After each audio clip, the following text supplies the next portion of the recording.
I can remember as a child very clearly my father teaching me to ride a bicycle. He'd take me out in the park and he'd hold the back of the saddle, and when he wasn't there and I was in the garden, I used the training wheels. Now my dad put my training wheels about this far, a couple of inches off the ground.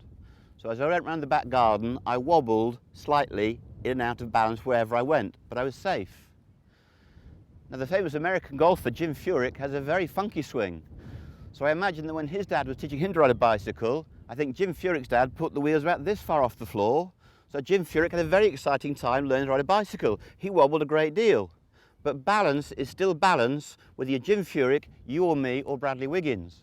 So we have to understand that the way we balance on a bicycle is a bit of a wobble and a bit of imperfection.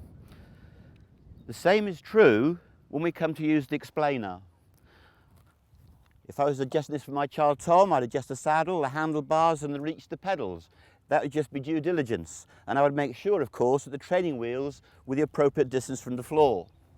So when it comes to explainer, how do we set explainer? It really is very, very simple. If you imagine all of us like human beings, like human wheels, my body is the axle and my arms are spokes. The crossing point of the spokes and the axle is the top of my sternum.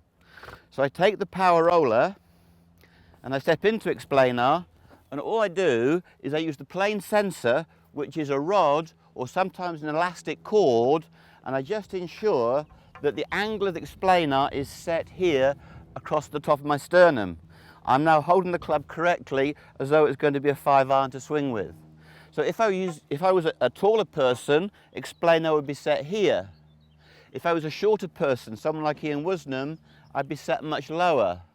But for me, at 5'9", I'm holding the power roller at the bottom of the grip, I'm simulating a 5-iron swing. So it's as simple as that. To adjust explainer to your physique, you just make sure that the line from the hoop at the bottom goes through your upper sternum. And now I'm ready to start swinging. Again, I keep looking forward, small swing, the roller working backwards and forwards. I build up to half a swing, to a 3/4 swing, and eventually you'll see the full swing lives on the flat surface here. So how simple is that? We set explainer to your physique according to the length of the club that you're using, and you're good to go. It really is that straightforward.